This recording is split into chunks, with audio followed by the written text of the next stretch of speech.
माना।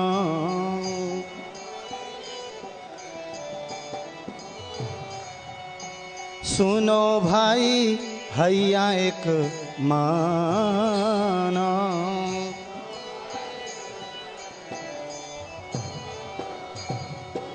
आश्रय लइया भजे तारे कृष्ण नहीं त्यजे।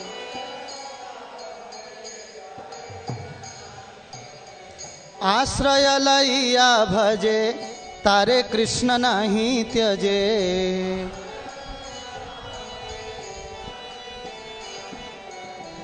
आर सब मरे अकाराना।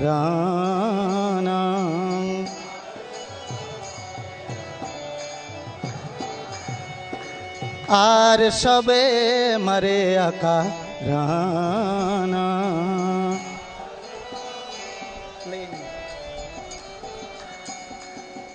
वैष्णव चरण जलो प्रेम भक्ति दीते बलो।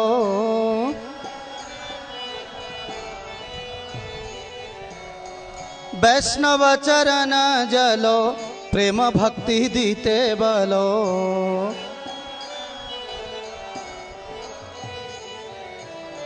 आरो के हो नहीं बलवंत। एक और लाओ। आर के हो नहीं बलवंतो।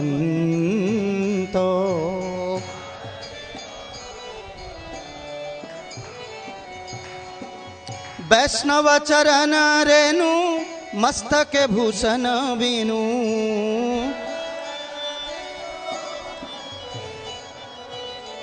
वैष्णव चरण रेणु मस्तक भूषण बीनु।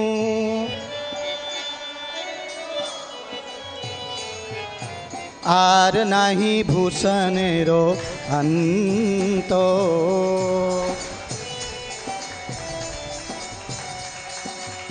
आरो नहीं भूषण रो अंतो।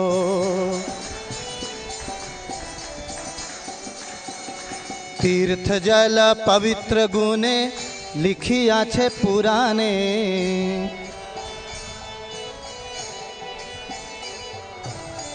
तीर्थ जल पवित्र गुने लिखिया छे पुराने।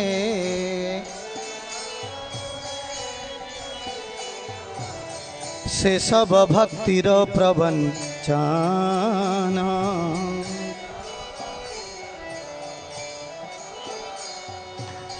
वैष्णवेर पादोदक समन है यही सबो।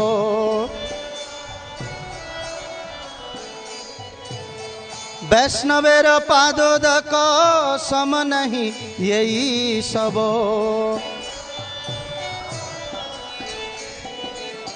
जात है वांछित पुराना।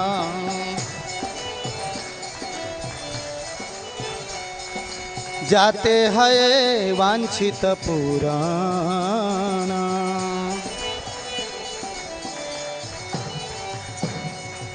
वैष्णव संगेते मन आनंदित अनुषण।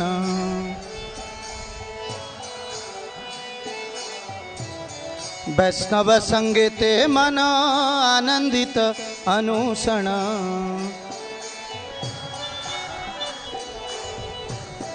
सदा है कृष्ण पर संग।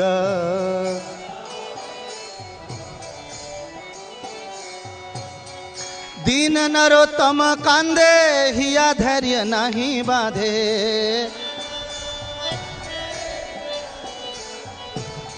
दीन नरोत्तम कांदे हिया धैर्य नहीं बाधे। मोर दशा के नो हैलो भंगो।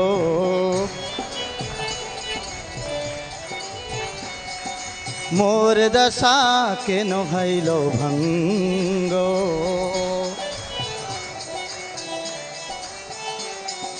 ठाकुर वैष्णव पदो अवनिर सुसंपदो। सुनो भाई हैया एक मानो।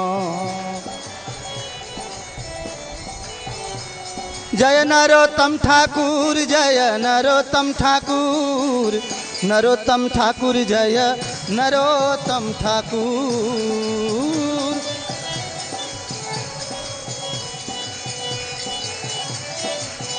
जय वैष्णव ठाकुर, आमी तुम्हार कुकुर, वैष्णव ठाकुर आमी तुम्हार कुकुर।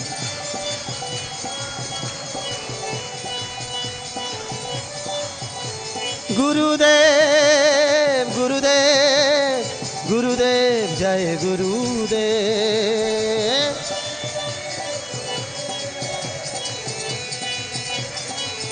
श्रील प्रभुपादा प्रभुपादा प्रभुपादा, जय प्रभुपादा।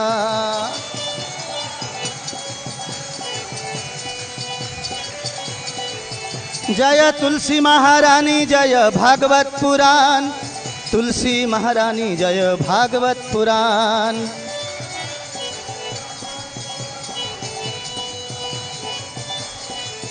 जयो राधा पार्थ सारथी गौर निताय, सीताराम लक्ष्मण हनुमान की जय।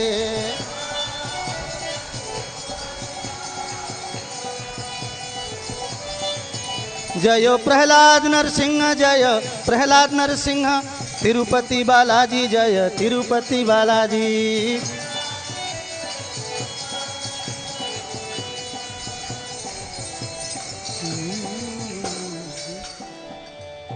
जय ओम विष्णुपाद परमहंस परिव्रजकाचार्य अष्टोत्तर सत श्री श्री नित्य लीला प्रविष्ट अभय चरणार बिंद भक्ति वेदांत स्वामी शील प्रभुपाद की जय। अनंत कोटि वैष्णव वृंद की जय। नाम आचार्य शील हरिदास ठाकुर की जय। प्रेम से कहो श्री कृष्ण चैतन्य प्रभु नित्यानंद, श्री अद्वैत गदाधर शिव सदी, श्री गौर भक्त वृंद की जय।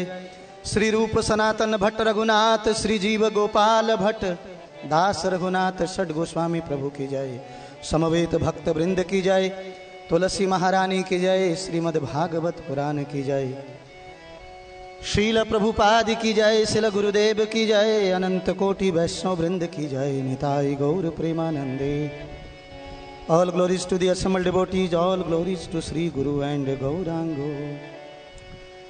ओम नमो भगवते वासुदेवाय।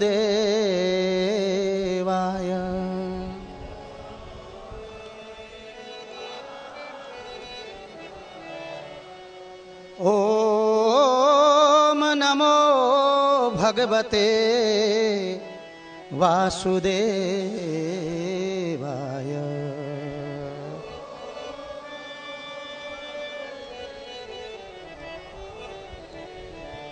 ओम नमो भगवते वासुदेवाय।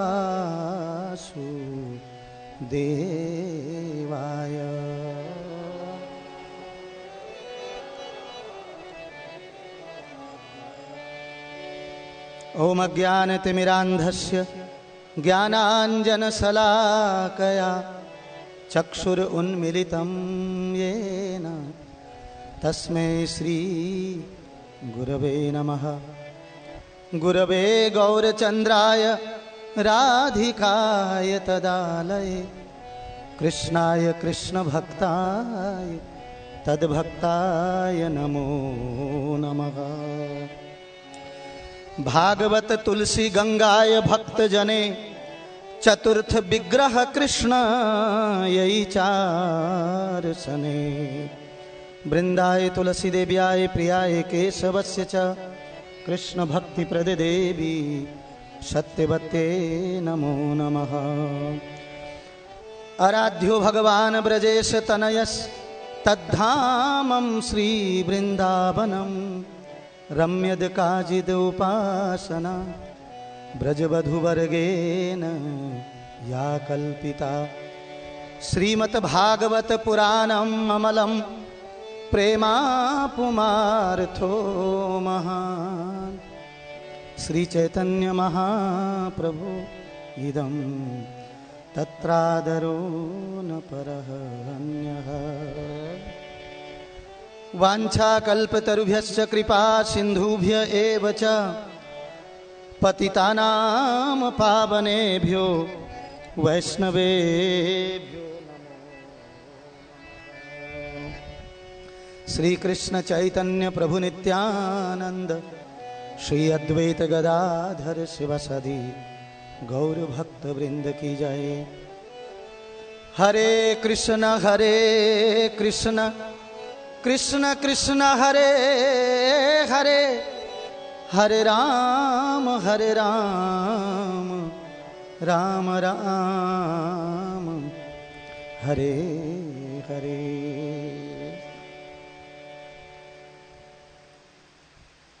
हरे कृष्णा। तो सभी भक्तों का स्वागत है, सुस्वागतम भागवत कक्षा में। तो इस भजन का अर्थ मैं बाद में पढ़ूंगा, क्योंकि आज का टॉपिक भी वैसा ही है, तो बाद में उसका अर्थ पढ़ेंगे। अभी श्लोक बोलते हैं। ग्रंथराज श्रीमद् भागवतम स्कंध 5 अध्याय 12 श्लोक नंबर 16।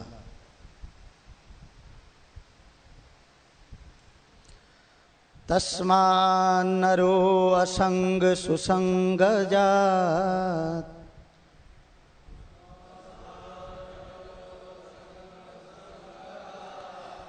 ज्ञानासिनेहैव विविक्नमोह।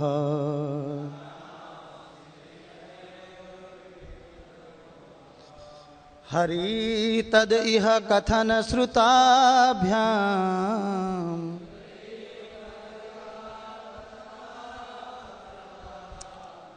लब्ध स्मृतियाति अतिपारम अध्वन।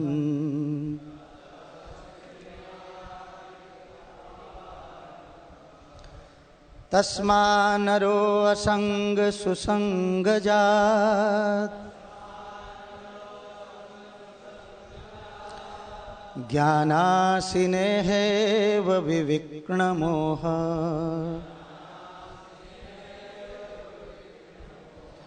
हरिं तदेह कथन श्रुताभ्याम,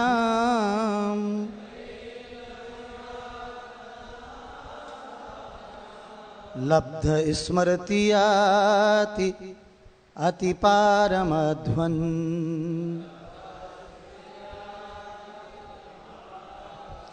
तस्मान्नरो असंग सुसंग जात, ज्ञानासिनेहैव विविक्नमोह।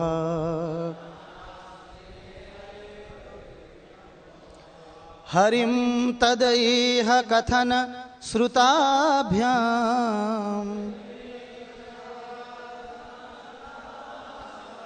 लब्ध स्मृतियाति अतिपारम अध्वन।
शब्दार्थ तस्मात् इस कारण से नरः प्रत्येक व्यक्ति असंग सांसारिक पुरुषों के संसर्ग से विरक्त होकर सुसंग भक्तों की संगति से जात उत्पन्न ज्ञान असीना ज्ञान रूपी तलवार से यह इस भौतिक जगत में एवं यहाँ तक कि विवृक्ण मोह छिन्न भिन्न हो जाता है। हरिम श्री भगवान तद इहा उनके कार्यों का कथन श्रुताभ्याम श्रवण तथा कीर्तन इन दो विधियों से लब्धः स्मृति ही खोई चेतना प्राप्त की जाती है। याति प्राप्त करता है अति पारम परम अंत अध्वन परम धाम का। अनुवाद और तात्पर्य परम महाभागवत जगत गुरु श्रील प्रभुपाद जी के द्वारा। श्रील प्रभुपाद की जय। अनुवाद इस प्रकार से है। भक्तों की संगति मात्र से पूर्ण ज्ञान प्राप्त किया जा सकता है और फिर ज्ञान की तलवार से सांसारिक मोहों को छिन्न भिन्न किया जा सकता है। भक्तों की संगति से ही श्रवण तथा कीर्तन श्रवणम कीर्तनम द्वारा भगवान की सेवा में अनुरक्त हुआ जा सकता है।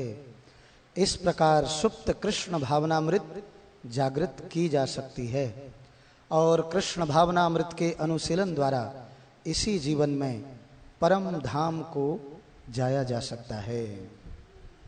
तात्पर्य है भवबंधन से मुक्त होने के लिए सांसारिक व्यक्तियों की संगति त्याग करके भक्तों की संगति करनी चाहिए।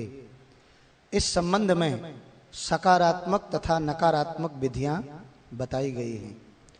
भक्तों की संगति से सुप्त कृष्ण भावनामृत जागृत होती है। कृष्ण भावनामृत आंदोलन सबों के लिए यह अवसर प्रदान करता है। जो भी कृष्ण भक्ति में आगे बढ़ना चाहता है उसे हम आश्रय देते हैं। हम उनके रहने तथा भोजन की व्यवस्था करते हैं जिससे वे कृष्ण भावनामृत का शांतिपूर्वक अनुशीलन करके इसी जीवन में परम धाम को प्राप्त हो सकें। तो इस प्रकार श्रीमद् भागवत के पंचम स्कंद के अंतर्गत महाराज रघुगण तथा जड़ भरत की वार्ता शीर्षक 12वें अध्याय का भक्ति वेदांत तात्पर्य पूर्ण हुआ। तो बहुत ही सुंदर और ज्ञानवर्धक भक्तिवर्धक प्रेमवर्धक जो हैं ये प्रसंग हैं। शताम प्रसंगात मम वीर्य संविदो भवन्ति हृतकर्ण रसायनाः कथाः तज्जो अपि अपवर्ग वर्तमनि श्रद्धा भक्तिर अनुक्रमशिन्ति।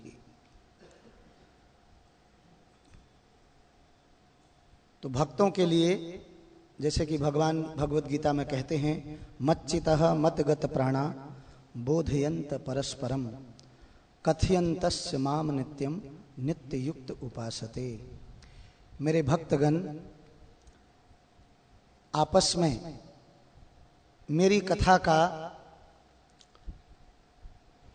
चर्चा करते हैं और उसी में तुष्यन्ति च रमन्ति च, उसी में क्या होते हैं परम आनंद का अनुभव करते हैं, उसमें ही रमण करते हैं, आनंद लेते हैं।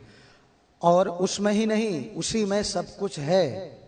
भगवान की कथा जो दिव्य कथाएं हैं, भगवान की लीलाएं हैं, किसी भी लीला को उठा के देख लीजिए, चाहे असुरों का संहार की लीला हो, चाहे बाल लीला हो, चाहे भक्तों के संग उनका आदान प्रदान हो।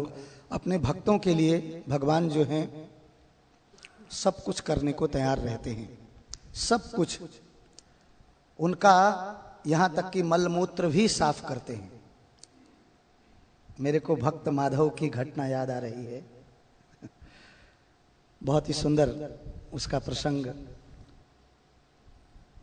कि क्यों भगवान 15 दिन तक जगन्नाथपुरी में बीमार पड़ते हैं। बड़े सारे कारण हैं। भगवान एक पंथ अनेक काज, वो एक साथ ही अनेक लीलाएं करते हैं। एक तो माता लक्ष्मी जी को प्रसन्न करना है, क्योंकि बहुत दिनों से लक्ष्मी माँ को समय नहीं दे रहे थे, तो लक्ष्मी माता जगन्नाथ जी को क्वारंटाइन कर देती हैं, है कि नहीं। तो भगवान भक्त के वशीभूत होते हैं, क्योंकि जो भक्त अपना संपूर्ण जो है भगवान के लिए न्योछावर कर देता है, जो कुछ भी भगवान ने हमें दिया है उस सब को भगवान के लिए जब न्योछावर कर देता है तो भगवान भी पुरस्कृत करते हैं। भगवान रह नहीं पाते हैं। भगवान अपने भक्तों के संग लीला करने के लिए आतुर रहते हैं, और विशेषकर अपने प्रेमी भक्तों के संग में। तो बताया गया है कि उड़ीसा में एक माधव भक्त, माधव दास के नाम से एक भक्त थे। वो जो हैं उनका संसार से कोई लेना देना नहीं, मतलब विरक्त थे। और यहाँ पर जो बात भी बताई गई है सिद्धांत रूप में, कि जैसे आप 12वें श्लोक में देखेंगे, शुद्ध भक्ति या शुद्ध भक्त कौन है, भक्तों का संग का मतलब क्या है, बहुत ही सुंदर। तो वे शुद्ध भक्त कौन हैं? शुद्ध भक्तों की सभा में राजनीति या समाज शास्त्र जैसे सांसारिक विषयों पर चर्चा चलाने का कोई प्रश्न ही नहीं है, क्योंकि ये कंडम रस है, इसमें कोई आनंद ही नहीं है। तो ये कौन जानते हैं? जो भगवान के रस से जो कृष्ण भावना भावित हैं, वही इस रस को समझते हैं। और बताया गया है कि वहां श्री भगवान की लीलाओं और गुणों की ही चर्चा होती है। उनकी प्रशंसा तथा उपासना अत्यंत मनोयोग से की जा सकती है। यहाँ तक कि विशुद्ध भक्तों की संगति से ऐसा पुरुष जो परम सत्य में तदाकार होना चाहता है, वह भी इस विचारधारा को त्याग देता है और वासुदेव की सेवा में आसक्त हो जाता है। ऐसे शुद्ध भक्तों का संग करके, तो शुद्ध भक्त का मतलब क्या है? वो ड्रेस कोड का टैग नहीं है। ये तो जब हम साधन भक्ति करते हैं उसमें ड्रेस कोड भी होता है। ये इस आश्रम में रह के भक्ति कर रहे हैं, ये इस आश्रम में रह के भक्ति कर रहे हैं, और आश्रम में रह करके भक्ति करके संसिद्धिम हरितोषणम, उद्देश्य जो है संसार को प्रभावित करना नहीं है, भगवान को अपनी भक्ति से। तो भक्ति का मतलब क्या है? प्रेम पूर्वक भगवान के लिए। जैसे हम संसार के लिए बिना कुछ सोचे हमें मोबाइल याद आ जाता है। 10-15 साल ही हुए होंगे मोबाइल को आए हुए, लेकिन कितना आकर्षण है उसमें, है कि नहीं। आदमी और जी माला भूल जाता है कभी कभी, लेकिन मोबाइल जरूर देखता है।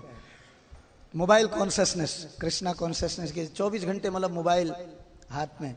और आजकल तो सारा समाज ही मोबाइल कॉन्शियसनेस हो चुका है। 2-2 मिनट में हर चीज के लिए मोबाइल याद आता है। तो एक जरूरत बन गई है, जबकि 10-15 साल पहले वैसे भी काम चल रहा था। तो यहां पर ड्रेस कोड का मतलब शुद्ध भक्ति का मतलब उससे नहीं है। कौन व्यक्ति कितनी भावना से, कितना हृदय से अंदर से भगवान से आसक्त है और गुरु गौरांग की सेवा में उनके आदेशानुसार सेवा में लगा है, यही शुद्ध भक्ति है। इसी को शुद्ध भक्ति कहते हैं। तो शुद्ध भक्त का लंबा चौड़ा गोरा काला इससे कोई लेना देना नहीं है, लाल पीला नीला इससे भी कोई लेना देना नहीं है। शुद्ध भक्ति तो ये तो उनको पाने के लिए एक साधन से साध्य तक पहुंचने के लिए रास्ता है, लेकिन यही लक्ष्य नहीं है कि हम इसी फेर में बाहरी आवरण को देख करके हम क्या करें, व्यवहार करें। तो व्यवहार तो यह है, योमा पश्यति सर्वत्र सचमयी पश्यति। शुद्ध भक्त का व्यवहार कैसा होता है?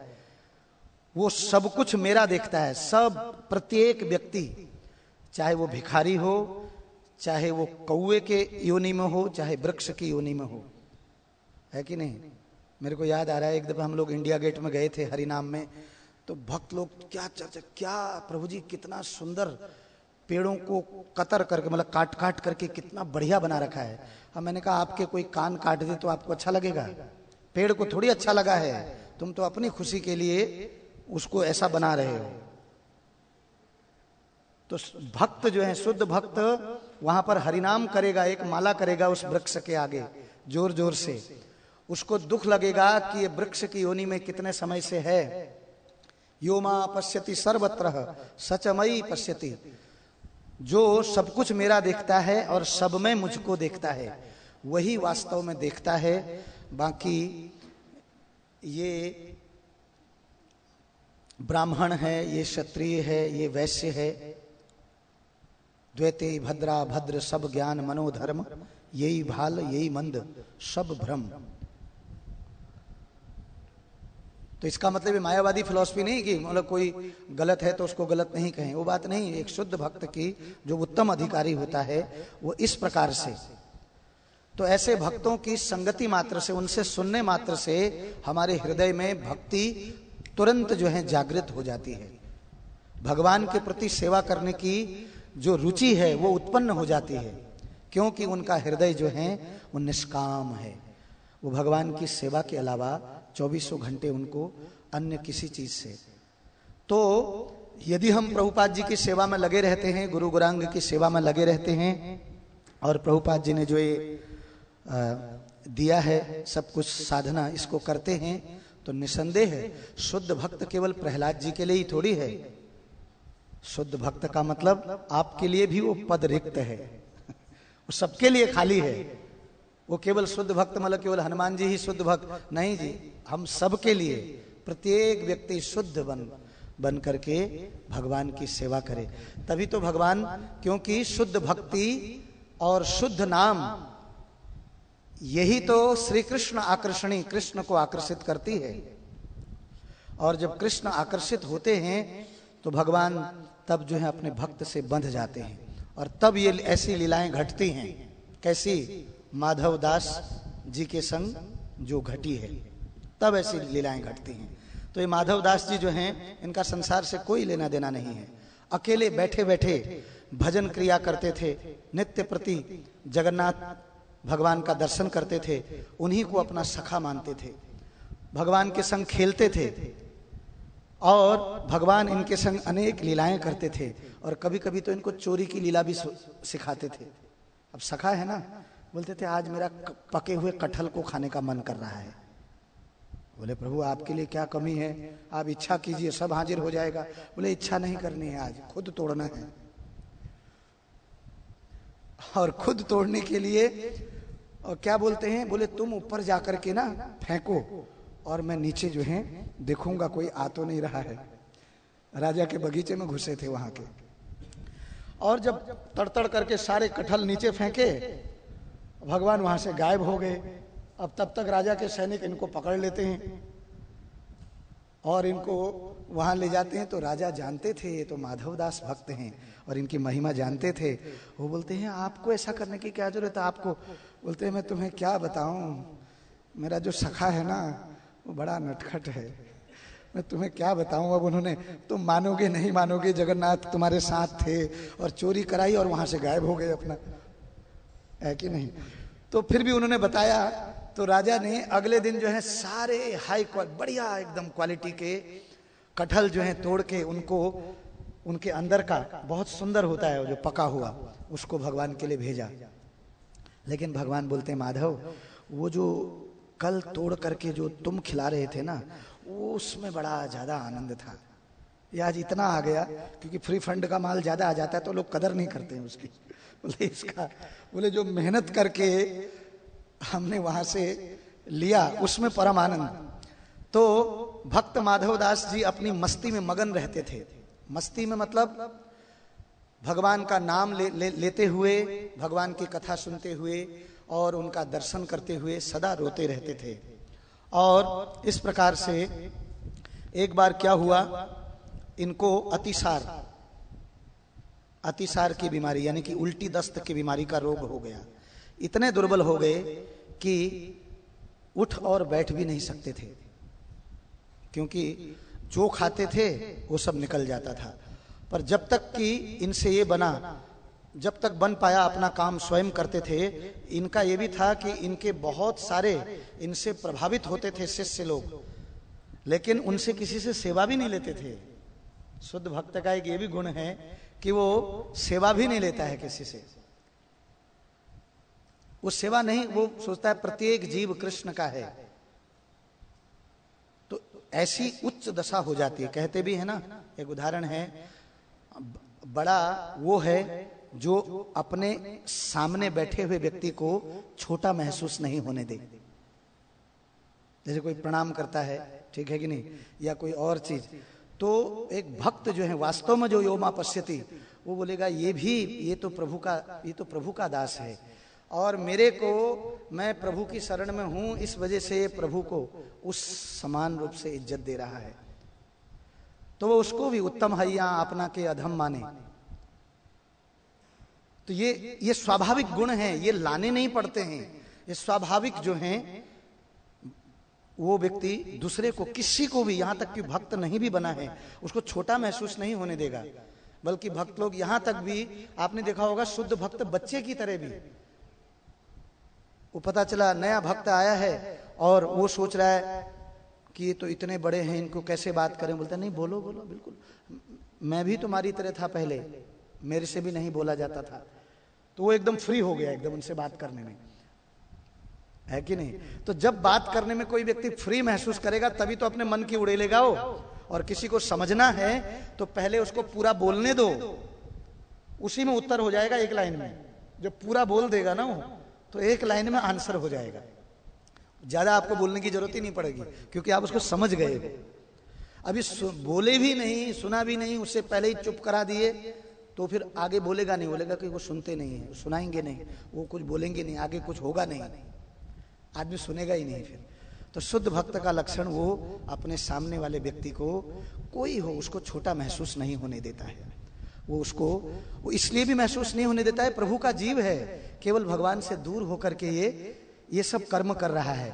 अभी इसको होश आएगा तो रोएगा, ये भगवान से क्षमा मांगेगा, ये उनसे भी बड़ा बन करके कब पहले निकल जाए कोई पता नहीं।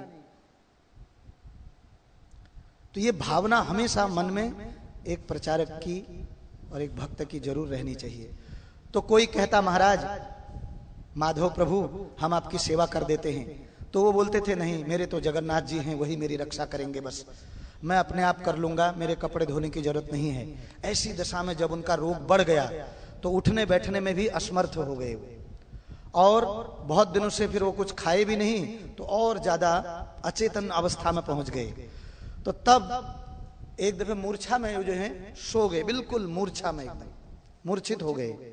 और मूर्छित होकर के क्या हुआ, बिल्कुल अनकॉन्शियसनेस ऐसे थे। तो जगन्नाथ जी आए और स्वयं सेवक बनकर इनके घर पहुंचे और माधव दास जी को कहते हैं कि हम आपकी सेवा कर दें। तो भक्तों के लिए आपने क्या क्या नहीं किया, क्योंकि उनका रोग इतना बढ़ गया था, उन्हें पता ही नहीं चला कि कब मलमूत्र त्याग देते थे, वस्त्र गंदे हो जाते थे। उन वस्त्रों को जगन्नाथ भगवान अपने हाथों से साफ करते थे और बिल्कुल माँ की तरह उन वस्त्रों को धोते थे, फिर धो करके वापस लाते थे, सुखा करके फिर पहनाते थे नग्न अवस्था में। और उनके वो स्थान सारे गुप्त स्थान सब साफ भी करते थे गीले टॉवल से, फिर उस टॉवल को भी धो करके, जैसे माँ करती है बच्चे की सेवा, ऐसे भगवान सारी वो जगह भी साफ करना, उनको नीचे रखना, फिर ऊपर रखना, और रूम को साफ करना, ये सब जगन्नाथ जी कर रहे थे और सब स्वच्छ करते थे। कोई अपना भी इतनी सेवा नहीं कर सके जितनी सेवा भगवान ने माधव दास की करी। तो भक्त माधव दास जी पर प्रभु का स्नेह कैसा है। तो जब होश आया इनको, जब ये ठीक होने लगे, भगवान जब छुएंगे तो क्या होगा, मरा हुआ व्यक्ति जिंदा हो जाए, और भक्तों को छुए तो भगवान, जैसे माँ अपने बच्चे को बुखार में भी, बच्चा बिल्कुल इधर उधर ऐसा, लेकिन माँ उसको गले से लगा लेती तो बच्चा आंखें खोल देता है, क्योंकि माँ का जो स्नेह और प्रेम है वो अद्भुत है। जैसे अभी एक आया था मैसेज में कि अमेरिका में एक भारतीय मूल की महिला, वो बहुत यंग थी और उसका बच्चा जो है छोटा सा बच्चा 18 महीने का, और इनको कोरोना हो गया और इनकी अंतिम स्टेज आ गई मरने की। तो इनने अंतिम इच्छा व्यक्त करी कि मेरे को बच्चे को एक दफे गले लगाने दो। तो उन्होंने मोम का पूरा इनको सारा वो ढक करके जिससे बच्चे को वो ना होए, तो बच्चे को जब गले लगाया तो बच्चा पूरा आंखें खोल करके खिलखिला करके रोने लगा। तो माँ का प्रेम ऐसा है, भारतीय माँ ऐसी हैं। आपने देखा होगा, हम लोग जब कभी घरों में जाते हैं, किसी को प्रसाद देते हैं ना, किसी भी स्त्री को प्रसाद देते हैं माता जी को, तो वो रख लेती। मैंने कहा खा क्यों नहीं रहे? बोले नहीं, बच्चों के लिए रखूंगी ना, बच्चे पहले याद हैं, ऐसा भावना। तो माँ जैसा प्रेम भगवान के बाद गुरु और उसके बाद माँ, फिर ऐसा प्रेम और कौन दे सकता है जिसका हृदय निष्कपट हो, जो सेवा रिटर्न में नहीं लेना चाहती है। कभी माँ ने नहीं बोला कि मैंने तेरे को ठंडी में इतने सॉक्स पहना है, इतना मैं बदबू में सोई हूं कि मेरे को रिटर्न में ये दो, कभी भी नहीं। निष्काम सेवा, ऐसी जब भगवान की सेवा बदले में कुछ नहीं, तब भगवान जो है ऐसे प्रभावित होते हैं उस भक्त से, तो भगवान बिक जाते हैं। अहम भक्त पराधीन, मैं उस भक्त के अधीन हो जाता हूं, मैं भी स्वतंत्र नहीं हूं, मैं ऐसे भक्तों के, वो जैसे मुझे नचाते हैं वैसा मैं नाचता हूं, भगवान कहते हैं। तो इस प्रकार से जब उनको होश आया, तुरंत पहचान लिए ये तो मेरे प्रभु ही हैं। एक दिन माधव दास जी पूछ लिए, भगवान हे जगन्नाथ प्रभु, आप तीनों लोगों के स्वामी हो, आप मेरी सेवा कर रहे हो, मेरा मन जो है विदीर्ण हो रहा है, आप मेरी ऐसी सेवा कर रहे हो, आप चाहते तो मेरा रोगी दूर कर देते, आप तो कुछ भी कर सकते हो, सब कुछ कर सकते हैं, आपके लिए क्या असंभव है, आपको ये सब करना ही नहीं पड़ता मेरी सेवा। तो ठाकुर जी कहते हैं कि देखो माधव, मुझे अपने भक्तों की सेवा करना बहुत पसंद है, तुमने मेरी ऐसी सेवा की है, तुम मेरे लिए अपमान सब कुछ सहन किए हो, आज मेरा वापसी देने का समय आया, मुझे बहुत प्रसन्नता होती है अपने भक्त की ऐसी सेवा करने में, और मुझे भक्तों का कष्ट नहीं सहा जाता, इसी कारण से तुम्हारी सेवा मैंने स्वयं की, और जो प्रारब्ध होता है उसे तो भोगना ही पड़ता है। ये मैं संसार के लिए अपने शुद्ध भक्तों के माध्यम से दिखाता हूं, जैसे भीष्म पितामह के माध्यम से, पांचों पांडवों के माध्यम से, उनके अपने कर्म थोड़ी थे, उनसे दिखा रहे हैं कि वो इतने बड़े बड़े, जैसे प्रहलाद महाराज जी से कितने कष्ट आए, फिर भी जो है वो बिल्कुल विचलित नहीं हुए। तो इसी कारण मैंने तुम्हारी सेवा स्वयं की, अगर उसको काटोगे तो इस जन्म में नहीं, पर उसको भोगने के लिए फिर तुम्हें अगला जन्म लेना पड़ेगा, अगर उसको नहीं काटोगे तो। ये मैंने जड़ जगत को सिखाना है, और मैं नहीं चाहता कि मेरे भक्त को जरा सी प्रारब्ध के कारण, जैसे प्रभुपाद जी यहां पीछे तात्पर्यों में लिख रहे हैं कि जड़ भरत जी के लिए, भरत महाराज जी के लिए लिख रहे हैं कि जब वो हिरण में आसक्त हुए तो गुरु का संग छोड़ दिया उन्होंने, गुरु से सलाह नहीं ली कि मैं हिरण से इतना आसक्त हो रहा हूं। प्रभुपाद जी वहां लिख रहे हैं इतना बढ़िया। तो हमें भक्तों से परामर्श लेना चाहिए, भक्तों के संग कभी नहीं छोड़ना चाहिए। इसीलिए प्रभुपाद जी आज के तात्पर्य में भी लिख रहे हैं कि हम यहाँ सबके लिए प्रसाद की व्यवस्था किए हुए हैं, और सबके लिए इतनी अच्छी व्यवस्था किए हैं कि न चाहते हुए भी भक्तों का संग मिलेगा आपको, क्योंकि यहाँ करना ही पड़ेगा। किसी का मन नहीं भी है तो भी भक्त का संग, तो शुरू में प्रारब्धों के कारण केवल हमें सब भक्तों के दोष नजर आते हैं, लेकिन आप देखिएगा 15 साल 20 साल होने के बाद अगर आप भक्ति करते रहते हैं तो आपको हर भक्त, नया से नया भक्त में भी आपको गुण नजर आएंगे, वो अच्छा लगेगा। देखो कितने अच्छे से भक्ति में लगा है, आप उसकी प्रशंसा करोगे, आपको बहुत अच्छा लगेगा ये भक्त संग। क्योंकि जो संसार में रहता है, संसार को देखता है, तो उसको तो भक्त संग मिलते ही रोना आने लगता है। कितने भक्त लोग फोन करते हैं, प्रभु जी मैं आज भगवान के दर्शन करके आया, मैं तो मेरा रोना रुक ही नहीं रहा था, भक्तों को देखा तो मेरे प्राण भर आए, भक्तों को देखते ही प्राण भर आए। तो मैंने कहा निसंदेह तुम बाहर रह के भी भक्ति कर रहे थे, तभी ऐसा हुआ तुम्हें, नहीं तो कितने ऐसे भी हैं जिनको कोई भक्त याद ही नहीं आए, उनके लिए तो बड़ा अच्छा है, बोला अच्छा हुआ जन्माष्टमी भी घर में मनाएंगे, कौन इसमें जाए। ऐसे भी इस टाइप के भी लोग हैं कि एकादशी आ जाए सर मुड़ाते ही ओले पड़ने लग जाते हैं, फिर आ गई। कितने कहते भी हमसे, प्रभु जी इस बार 3 एकादशी पड़ी, बड़ा मुश्किल हो जाता है खाना पीना। मैंने कहा तो खाने पीने में आसक्त है इतना, उसको भगवान से कोई मतलब नहीं है, उसको खाने पीने की और खाने को नहीं मिलेगा, बस कोई रुचि नहीं भगवान में। तो ऐसे लोग भी अगर इन कथाओं में बैठें और भक्तों का संग करें तो उनकी भी कृष्णा कॉन्शियसनेस जो है रिवाइव हो जाएगी। वो जो है भक्ति का महत्व समझने लग जाएंगे, महिमा समझ में आ जाएगी, और फिर वो जो है फिर बिल्कुल हिलेंगे नहीं, फिर जो है शुद्ध भक्ति की ओर बढ़ने लगेंगे। तो इस प्रकार से इसलिए मैंने तुम्हारी सेवा की, लेकिन अगर फिर भी तुम कह रहे हो, तुम अपने भक्त की बात नहीं टाल सकता। भक्तों के सहायक बन उनको प्रारब्ध के दुखों से कष्टों से सहज ही पार कर देते हैं। अब मैं तुम्हारे 15 दिन और तुम्हारा ये अतिसार की बीमारी बची हुई है जिसको तुमने भोगना है। अब ये 15 दिन की बीमारी मैं अपने ऊपर ले लेता हूं, मैं बीमार पड़ूंगा और तुम ठीक हो जाओगे। तो ये जो है जगन्नाथ जो है अपने भक्त को इस प्रकार से बोल रहे हैं। और आज भी इसलिए जगन्नाथ भगवान बीमार होते हैं। और वो तो भक्त वत्सलता उनकी देखिए लीला कब घटी थी, और तब से लेकर आज तक माधव दास के लिए भगवान हर साल बीमार पड़ते रहते हैं। मतलब भगवान का रिटर्न देने का ढंग देखिए, मतलब वो सदा ही देते रहते हैं। फिर अपने भक्त के अगर वो भक्त बनते हैं, भगवान भी अपने भक्त के भक्त बन जाते हैं, मुरीद हो जाते हैं, और सदा ही उस नियम को, क्योंकि उस भक्त का मान बढ़ाने के लिए भगवान जो हैं इस प्रकार से क्या करते हैं, अपने को अपना सब कुछ लगा देते हैं, न्योछावर कर देते हैं। तो इस प्रकार कभी भी जगन्नाथ भगवान की रसोई बंद नहीं होती है, पर इन 15 दिन के लिए उनकी रसोई बंद हो जाती है।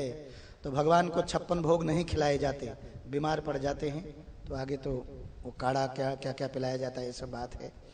तो इसीलिए श्रील भक्ति सिद्धांत सरस्वती महाराज कहते थे कि हमें जो है क्या करना चाहिए, साधु के निकट अपने हृदय को खोल देना चाहिए भक्तों के आगे, क्योंकि एक वही तो हैं। याद रखिएगा आजकल वो प्रवृत्ति चली गई है। अब हर व्यक्ति सोचता है मैं गूगल में ढूंढ लूंगा, है कि नहीं। तो लेकिन गूगल में सब उत्तर नहीं मिलते हैं, कुछ उत्तर जो हैं गुरुजी के पास में भी हैं, 2G 4G माताजी पिताजी गुरुजी। तो गुरुजी के पास में, भक्तों के पास में जो है बैठ करके उनके अनुभव, ज्ञान एक चीज है, ज्ञान से शब्द समझ में आते हैं और अनुभव से अर्थ समझ में आते हैं। तो जिनका अनुभव हो चुका है, जो इतने सालों से हैं और भक्ति में लगे हैं, जब हम उनके अनुभवों को सुनते हैं, उन्होंने कैसे अपना नया भक्त ट्रेनिंग लिया था और वो कैसे भक्ति कर रहे हैं, कितना, क्योंकि आज तो सारी सुख सुविधाएं हो गई हैं। पहले ये मंदिर भी नहीं थे, छोटे छोटे जैसे प्रीचिंग सेंटर, उस प्रकार से पहले भक्त लोग पैदल भी प्रचार में जाते थे, फिर साइकिल में भी जाते थे, फिर ऑटो में जाते थे, फिर वो छोटी गाड़ी मारुति वैन, अब जाके तो बड़ी बड़ी गाड़ियां भी, अब तो पता ही नहीं चलता है कितनी एक से एक बढ़िया गाड़ी आ गई है कि नहीं। तो ये सारी जो हर परिस्थिति में सेवा किए हैं, उनकी सेवा करने से हमारा मन शुद्ध हो जाएगा।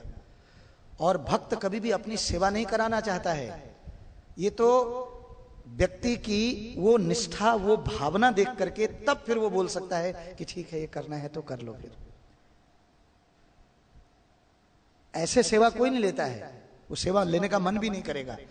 तो जब साधु के सामने हृदय को प्रकट करोगे तो हृदय को खोलकर भजन के रहस्य हमारे सामने साधु प्रकट कर देगा। आपने देखा होगा कोई सुनने के लिए आपके पास आए ना, आपको लगेगा ये सुनना चाहता है, तो आपके पास जो कुछ है 20 साल से 30 साल आप उसको परोस देते हो, सारा अनुभव अपना व्यक्त कर देते हो 1 मिनट में। आपको मन करता है इसको सुनाऊं, मैं इसको बोल दूं। लेकिन जो सुनना ही नहीं चाहेगा, जो केवल सुनाना चाहेगा, ठीक है कि नहीं, जो केवल तर्क बुद्धि रखेगा, केवल भक्तों की फिरकी लेंगे हम, इसको इनको ये आता है नहीं आता है, ये नहीं, ये भक्ति का सोपान नहीं है कभी भी। इससे भक्ति आगे नहीं बढ़ती। तो बद्ध जीव को शिक्षा देने हेतु चैतन्य महाप्रभु जी ने ध्रुव तथा प्रहलाद महाराज जी के चरित्र को गदाधर पंडित को 100 दफे सुनाया। ध्रुव महाराज और प्रहलाद महाराज जी के चरित्र को 100 दफे, भागवतम को 10 दफे भी पढ़ें तो और ज्यादा उससे फिर गुरु गौरांग की कृपा से वो अपना भागवत जो है क्या कर देगा, भागवत पुरुष और भागवत ग्रंथ ये दोनों ही जो है प्रेमा भक्ति हमको दे देगा। और फिर जाकर के हम वास्तव में माधुर्य रस, रागानुगा भक्ति, भाव भक्ति के बारे में समझ पाएंगे। अभी ऊपर ही से निकल जाएगी बात, अभी ऊपर से बातें बड़ी हो, बोलते ना छोटा मुख बड़ी बात हो जाएगी। हम माधुर्य रस की बात करेंगे, वो छोटा मुख बड़ी बात हो जाएगी, उसमें है ही नहीं, तो उससे कोई प्रभावित होने वाला नहीं है। थोड़ी देर प्रभावित होंगे, लेकिन यदि हम इन चरित्रों को सुनते हैं तो इससे हमारा गुरु गौरांग और भागवत की कृपा से, भक्त की कृपा से, गुरु की कृपा से तो क्या हो जाएगा, हमारा मन विमल हो जाएगा, निर्मल हो जाएगा, निर्मत सराणाम। तो जो कहते हैं कि हमने भगवान की लीला को पूरा सुन लिया है अथवा जान लिया है, ठीक है कि नहीं, वास्तव में उनका सुनना अभी हुआ ही नहीं है, उन्होंने भी सुना ही नहीं कुछ भी। आते ही जब तक महत सेवा द्वारम विमुक्तम, भक्तों के चरणों की धूली जब तक हम अपने माथे पर नहीं लगाएंगे, यही बात जड़ भरत जी राजा रहुगण को समझा रहे हैं। रहुगण ने जब राजा ने जब ये व्यक्त किया कि मैं देख रहा हूं आप चुप हैं, लेकिन वो समझ गया था उनकी स्थिति, तो तब उन्होंने बोला कि आपने जो ये बात बताई मैं समझ नहीं पाया, तो तब अपने जीवन से समझा रहे हैं कि मैं इस प्रकार से ऐसा था। देखिए भक्तों का चरित्र देखिए, जबकि कितना भले बुरे शब्द कहे थे राजा ने, लेकिन वहीं पर भक्त इतने विनम्र हैं कि अपना जीवन उड़ेल दे रहे हैं कि मैं तो ऐसा था, ऐसे किया, ऐसे बना, लेकिन उसमें भी मेरी स्मरण शक्ति याद रही। तो जब तक हम ऐसे भक्तों की सेवा नहीं करेंगे, तो इसीलिए जो आज का वैष्णव भजन था उसका अर्थ है ठाकुर वैष्णव पद अवनिर सुषम पद, सुनो भाई हैया एक मन। वैष्णव ठाकुरों के श्री चरण ही पृथ्वी की संपदा है। ये पूरी पृथ्वी यदि टिकी है, मैंने देखा बाहर भक्त लोग भी बोलते हैं, प्रभु जी एक का प्रश्न था, प्रभु जी आप लोग भी तो प्रभावित हो रहे हो ये कोरोना से, देखो भक्तों को भी हो गया, इतना सुना है उनको हो गया, ये हो गया, महाराज लोगों को हो गया, ठीक है कि नहीं। एक का प्रश्न ये था, एक का ये था जो उससे ज्यादा अनुभवी था कि प्रभु जी ये भक्तों की वजह से ही ये संसार टिका हुआ है, ये सब आप सब लोग हरिनाम करते हो, ऐसा शुद्ध जीवन बिता रहे हैं, ये पृथ्वी तभी टिकी हुई है। एक ये भी प्रश्न है। तो अगर इस संसार में ये प्रभाव है, जैसे भीष्म पितामह ने चाहे माता के कहने पर उन्होंने हस्तिनापुर का साथ दिया, दुर्योधन का साथ दिया, अधर्म की तरफ से लड़े थे, वो मन तो भगवान में ही था, लेकिन अधर्म की तरफ से लड़ने के कारण उनको वो कष्ट भोगना ही पड़ा। हम सबको भी, हम माला जरूर करते हैं, सब करते हैं, लेकिन यदि हम गाय के लिए जब तक गौ माता का वध होते रहेगा, अगर हमें फर्क नहीं पड़ता है, हम खाली प्रवचनों में उसकी क्या बोलते हैं, बड़ी बड़ी अच्छी व्याख्या कर देते हैं। अच्छा है प्रवचन देना भी, इससे ज्ञान आएगा, फिर सुधरेंगे लोग, लेकिन जो सुन ही नहीं रहे हैं वो उनको कहां से ज्ञान आएगा। तो जब तक हमें फर्क नहीं पड़ेगा, अभी भी गाय कट रही है, अभी भी, तो उसके लिए तो हमें भी उसका, हम लोगों को भी असर होगा ही होगा, कुछ ना कुछ हमें भी फेस करना ही पड़ेगा, चाहे भक्त भी हैं तो, क्योंकि वो हो रहा है हमारे होते हुए भी। कभी भक्तों ने प्रोटेस्ट वो तो नहीं निकाला है कि नहीं। हम ये माला करते हुए धरना दे रहे हैं कि ये नियम बनाइए ही बनाए कि गौ माता को नहीं काटना है, और गौ माता के लिए अलग अलग चैनलों में जाकर के, क्योंकि सारे चैनल हमारे पे, उसके ऊपर गाय के ऊपर बताइए कि मांस क्यों नहीं खाना चाहिए, है नहीं। तो हम नहीं कर रहे हैं तो हमें भी फेस करना पड़ेगा, इसलिए भी चाहे ये कुछ ना कुछ तो फेस करना पड़ता है, आएगा, उसका साइड इफेक्ट आता है, चाहे बहुत कम आए। तो वैष्णव ठाकुरों के श्री चरण ही पृथ्वी की संपदा है, हे भाई, एकाग्र मन से सुनो, जो वैष्णवों का आश्रय लेकर के भजन करता है उन्हें श्री कृष्ण कभी परित्याग नहीं करते। आश्रय लइया जई तारे कृष्ण नहीं त्यजी, आर सब मरे अकारण। बाकी सब तो व्यर्थ में ही जीवन गंवा दे रहे हैं। वैष्णव के चरणों का जल प्रेम भक्ति में शक्ति प्रदान करता है, इसके समान और कोई शक्तिशाली नहीं है। वैष्णव के चरणों की रज ही मस्तक का आभूषण है।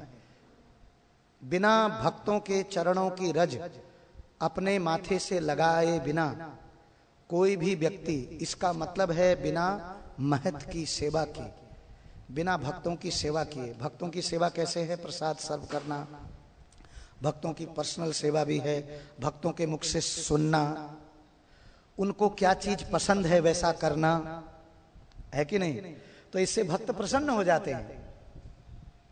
तो जब भक्त प्रसन्न होते हैं तो भगवान प्रसन्न होते हैं। भगवान को संतोष मिलता है कि ये व्यक्ति मेरे भक्तों को प्रसन्न कर रहा है। जैसे सेठ जी थे, उनके यहाँ एक नौकर काम करता था, तो नौकर को जो है उन्होंने बोला, वो बोलता है कि मेरा जगन्नाथपुरी में घर है, मैं जा रहा हूँ, दर्शन करके भी आऊंगा। तो उन्होंने बोला मेरी तरफ से भी 100 रुपये लेके जाओ, जगन्नाथपुरी में चढ़ा देना। अब रास्ते में गया तो रास्ते में जगन्नाथपुरी पहुंचने से पहले उसने देखा एक साधु संतों की टोली आ रही थी और वो लोग हरिनाम संकीर्तन कर रहे थे और वो भूखे भी थे, प्यासे भी थे, ठीक है कि नहीं? इसने सोचा कि भगवान को तो चढ़ा ही दूंगा, भगवान की सेवा ये सब तो कर ही रहे हैं। उसने 98 रुपीज का फल फूल, उस वक्त बहुत था, बढ़िया से ये सब बना करके उनको जो है सबको खिलाया, जूस पिलाया, उनकी सेवा करी। और जब जगन्नाथ जी के दर्शन करने के लिए गया तो 2 रुपए चढ़ा दिए। अब यह सेठ जी को जो है रात को सपने में जगन्नाथ जी आते हैं और बोलते हैं, सेठ तुम्हारा 2 रुपया मुझे मिल गया है। सेठ बोलता है ऐसा क्या हो गया? वो तो मांग लेता मेरे से 98 रुपये, क्या किया? चलो जब आएगा तो पूछूंगा। बोले आपको ऐसी कोई कमी तो नहीं थी, मैंने सब कुछ दिया था, ये जगन्नाथ जी को ही पूरा पैसा क्यों नहीं चढ़ाया? तो उन्होंने बोला कि इस प्रकार से साधु संत भक्त लोग हरिनाम करते हुए मिले, मैंने 98 रुपये वहां लगा दिए थे। भगवान को पैसों, देखा जाए तो भगवान को पैसों की क्या जरूरत है, लेकिन जरूरत क्यों नहीं है? क्योंकि सारी लक्ष्मी तो उनकी है, तो उनकी सेवा के लिए लक्ष्मी जी को उनकी सेवा में लगाते हैं। लेकिन जो व्यक्ति भक्तों की सेवा के लिए भी आतुर रहता है, भगवान वहां परम प्रसन्न हो जाते हैं। तो वो ये इतना सेठ प्रसन्न हुआ, बोलता है कि तुमने जो 2 रुपए जगन्नाथ जी को चढ़ाए, जगन्नाथ जी देखो तुम कितने निष्ठावान हो, तुम्हारे कारण जगन्नाथ जी ने मुझे सपने में दर्शन दे दिए, मेरी तो कोई गति नहीं है, मैं तो विषयों में आसक्त व्यक्ति हूं। क्योंकि तुमने भक्तों की सेवा करी और मेरे भक्तों की सेवा करने से जगन्नाथ जी प्रसन्न हुए, इसीलिए उन्होंने मेरे को 100 रुपए में भगवान थोड़ी दर्शन देते हैं, भगवान को कोई खरीद सकता है? लेकिन प्रेम के कारण एक भक्त जो है आपकी सेवा को जब भगवान की सेवा में दे देता है, जैसे प्रभुपाद जी कहते थे कि मैं भगवान की सेवा कर रहा हूं, तुम मुझे ये चावल पकड़ा दो तो तुम भी अंदर भगवान की सेवा तुम्हारी भी मानी जाएगी। जैसे भक्तों के माध्यम से जो भगवान की सेवा करता है, भगवान सबसे ज्यादा उससे बहुत शीघ्र जो है, हम अपना भजन पता नहीं कर पा रहे हैं, नहीं कर पा रहे हैं, कैसे कर पा रहे हैं, भजन से भी ज्यादा भक्तों की सेवा से जो है, जैसे हमारे बीच में प्रभु जी हैं अक्षय केशव प्रभु जी, उन्होंने ये बिना देखे कि इतने भक्त जो है उनको ये रोग भी हो गया है, लेकिन वो कितनी सेवा की है एकदम बिल्कुल। और देखे भगवान की कृपा से वो इसको लगाते भी नहीं है, फिर भी जो है एकदम बिल्कुल आनंद में है, और वो बड़ी अच्छी सेवा करते हैं सबकी, है नहीं? कितनी बढ़िया।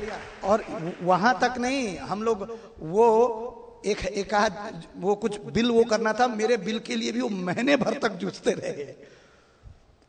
ऐसा प्रेम है स्वाभाविक। किसी को क्या दिया है हमने, बताइए? कौन किसको क्या देता है?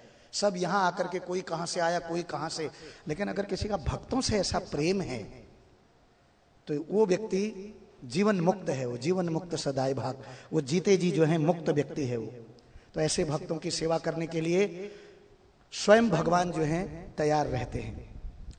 तो थोड़ा सा है, मैं इसको पूरा कर दूं उसके बाद में। तो वैष्णवों के चरणों की रज ही मस्तक का आभूषण है, इसके समान और कोई आभूषण नहीं है। तीर्थ जल की पवित्रता की बात पुराणों में लिखी गई है, परंतु वह सब भक्ति की प्रवंचना मात्र है। ठीक है कि नहीं?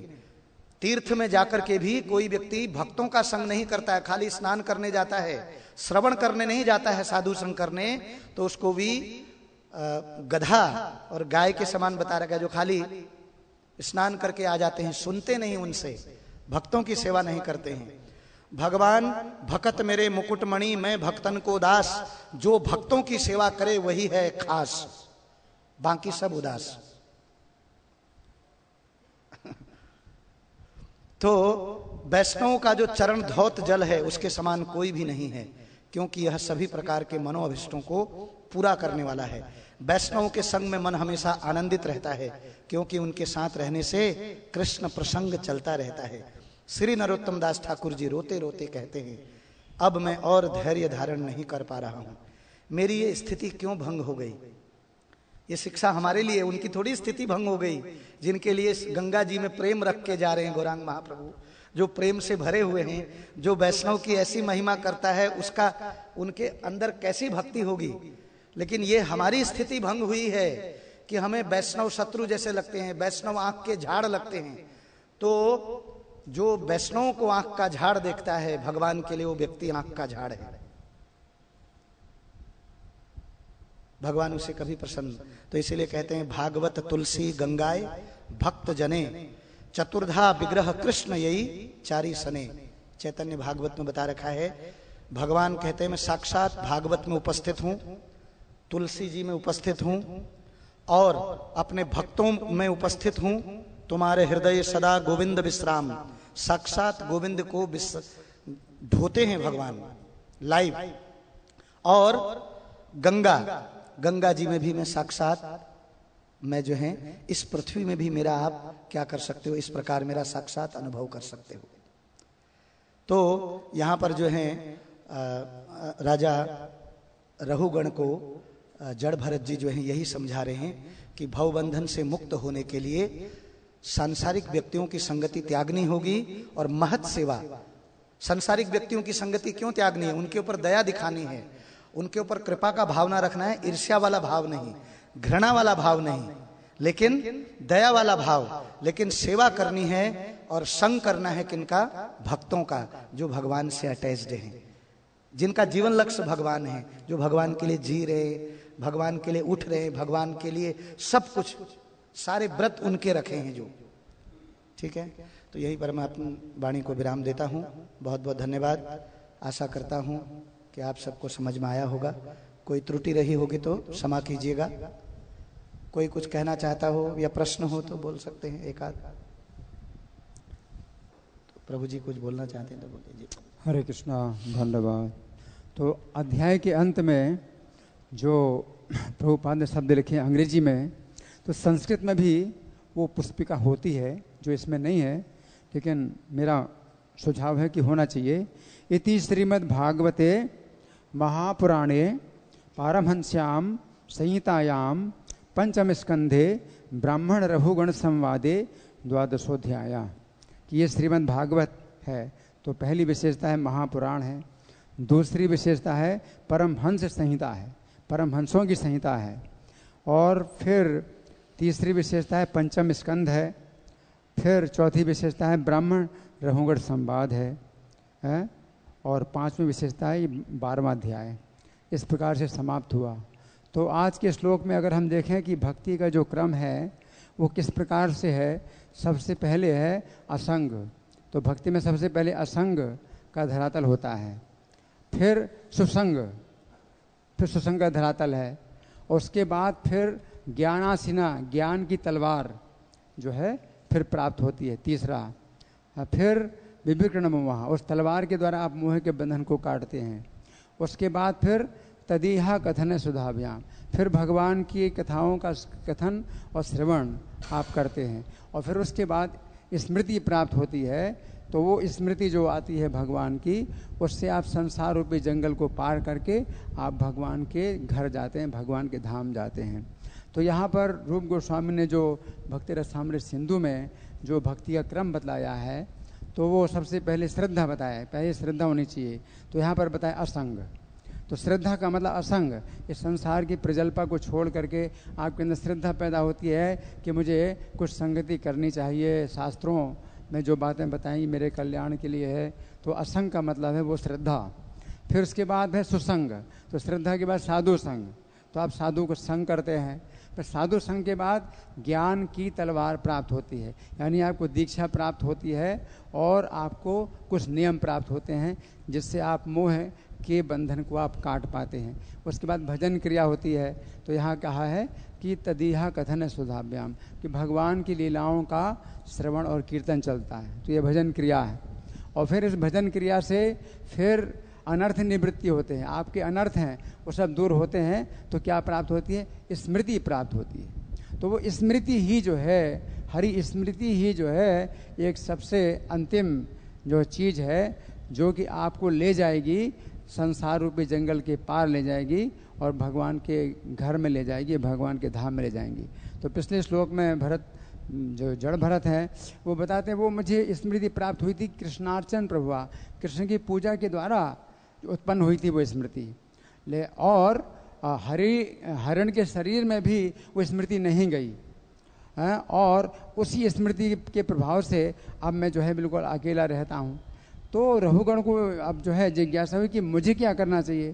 तो अब यहाँ बता रहे तस्मान नरो, अब मनुष्य के लिए क्या करना चाहिए। जड़ भरत का तो जो है एक अलग ही तरीका था जो कि भगवान की स्मृति प्राप्त हुई। लेकिन सामान्य व्यक्ति को क्या करना चाहिए।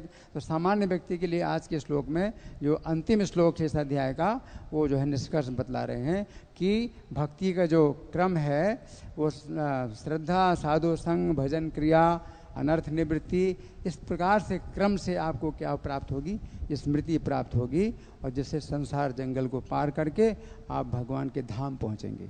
हरे कृष्णा। धन्यवाद प्रभु जी।